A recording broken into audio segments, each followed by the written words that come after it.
Assalamualaikum dan salam Malaysia Madani.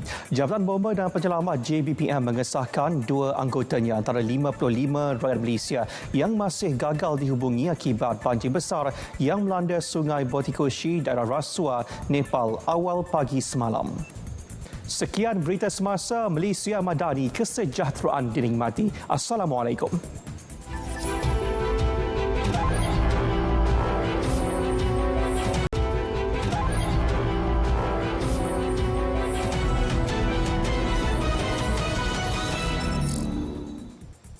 Assalamualaikum dan salam Malaysia Madani. Yang di Pertuan Agong Sultan Ibrahim menggesa Wisma Putra mengambil tindakan sewajarnya bagi membantu rakyat Malaysia yang terjejas akibat banjir besar di Rasua, Nepal. Sekian berita semasa Malaysia Madani, kesejahteraan dinikmati. Assalamualaikum.